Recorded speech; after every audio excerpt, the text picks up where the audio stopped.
Om Namah Shivaya. I am astrologer and author Professor rudramohapatra from Bhubaneswar, Odisha. Today I'll tell you about the 64th Navamsa. I have already said, but today I will say that things we have to think over are more than classics. It is always recommended to view a chart from Lagna, from Chandra Lagna, and from Surya Lagna, as per Hindu astrology, which is known as the Sudarshana Chakra. But what you are looking for? Lagna is you. Chandra Lagna is your mana. Surya Lagna is your Atma. If you look for the esoteric astrology perspective, the karmic path of your soul, Surya Lagna may be a better option for you. If you are looking for the mental turmoil, then it is Chandra Lagna. If you are looking for this general well-being and other things of you, it is Lagna. Basically, it is 70 to 80% Lagna. 10% you can give to Chandra Lagna and 10% you can give to Surya Lagna as the prediction goes. But I am saying that if you are looking for esoteric perspective, Surya Lagna is better. If you are going for like this person is this kind of mentality like that, then it is go from Chandra Lagna. And normally if when you will have a job and other things, you go for Lagna. And even Karaka, Chandra is the Karaka of marriage. For marriage, you look from Chandra Lagna, and that's all. So, uh, but we even I don't look for Sudarshana Chakra. I mostly restrict my prediction to D1 and D9, but it is the 64th Navamsa that is actually creating that may create trouble because in estimation of Badhaka, you need to understand the Lord of the 64th Navamsa and the Lord of 22nd Lakshana.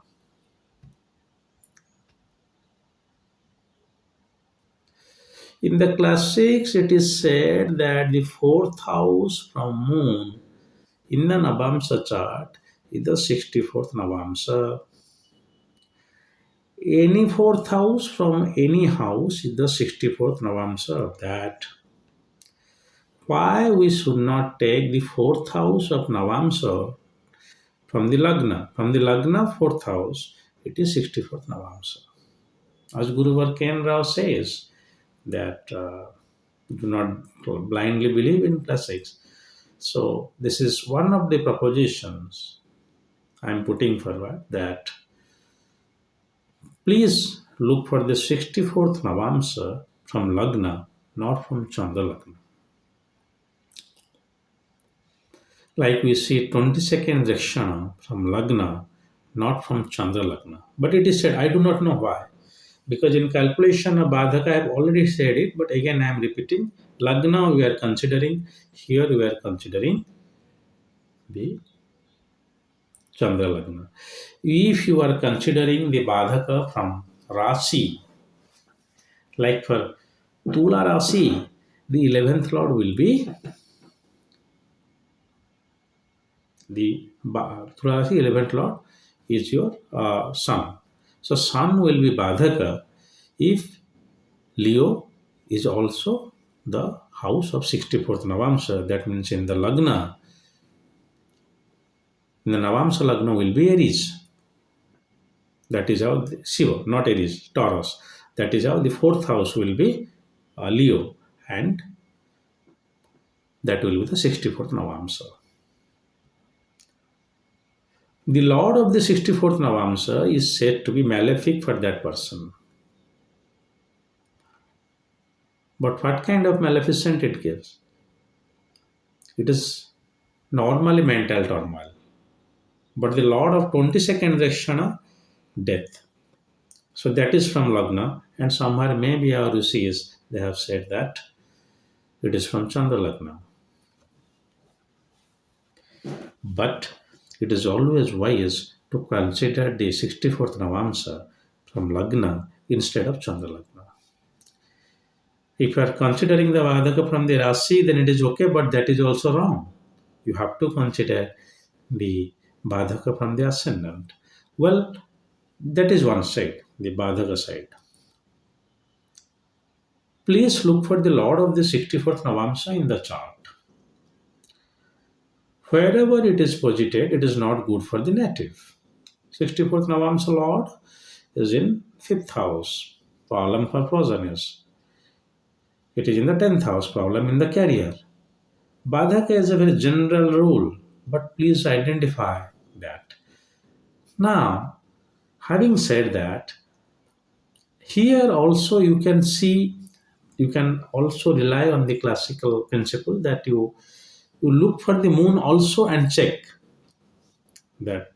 But in that case, you will have 264th Navamsa Lord. That is a problem. So, whenever you are considering the Lagna chart, please consider the 64th Navamsa from the Lagna of Navamsa. Whenever you are considering the Chandra Lagna chart, please consider the 64th Navamsa from the moon. In case of Surya Lagna, no need to consider this Badhaka. Because you are considering the Lagna chart from the Lagna, not from the Chandra Lagna, 64th Navamsa should be from Lagna, even if it is deviating from the classic. So I am making the statement very clear. 64th Navamsa is not the Navamsa from the moon, 4th house from the moon in the Navamsa chart, rather, it is from the Lagna chart. Yes, whenever you are looking for this chart from the Chandra Lagna, then the 64th Navamsa Lord should be counted from the Chandra Lagna.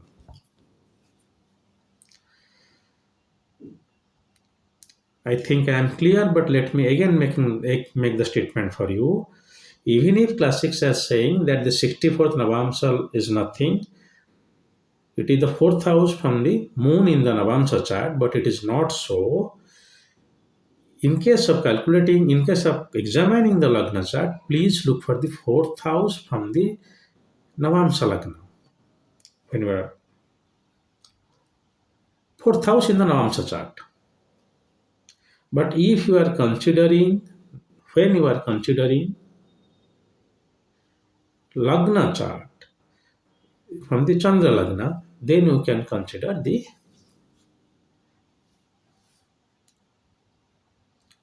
4th house from moon in the Navamsa chart. But to be honest, the first one is very much necessary because we see from Lagna. Chandra Lagna, yes, to some extent, but better. Now you will have two Lagnas and two Badhakas. That will be again problematic. So it is from the safe side, whenever you are looking at chart, as the general rules from the Lagna, please take the 64th Navamsa from the Lagna, not from the Chandra Lagna. Because this is where the astrological logic is fitting.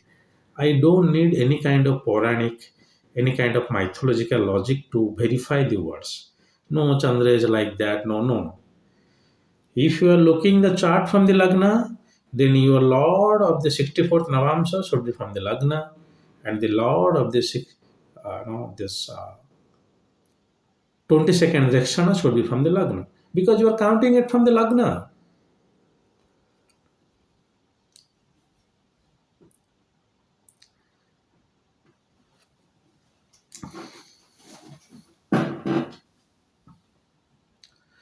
And both of them are known as Kharesa. Do you know who is Kharesa? Kharesa is Ravana.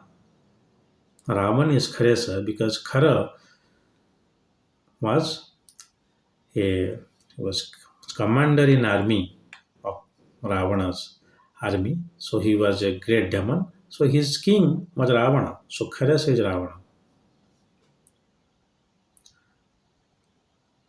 And 64th Navamsa Lord will act as an Badhaka irrespective of this principle. Yes, if it is getting fulfilled that from the Chandra Lagna, the 11th Lord is also becoming the 64th Navamsa Lord. If the Sthira Lagna, it is the ninth Lord, it is also becoming the 64th Navamsa Lord, then it is Badhaka.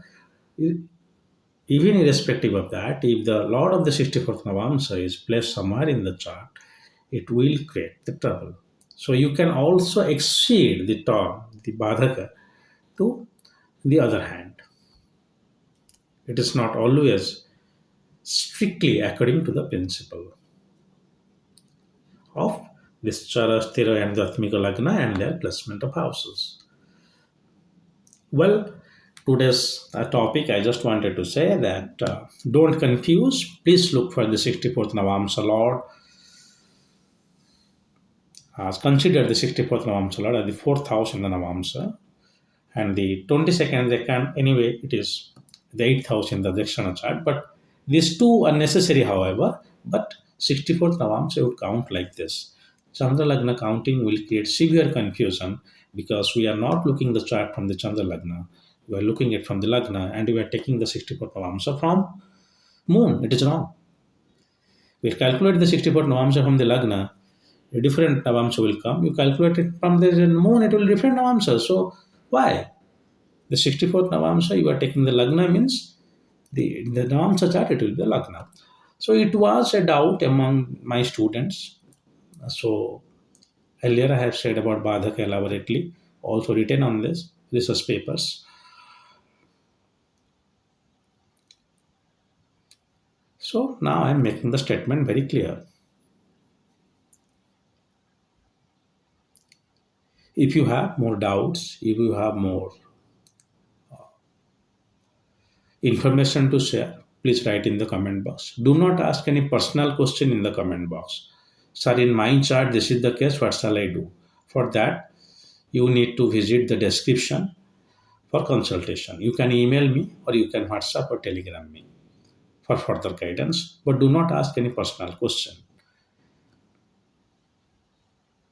Well, this is all for today. If Lord Mahadeva wants, I'll come up with another video soon. This is all.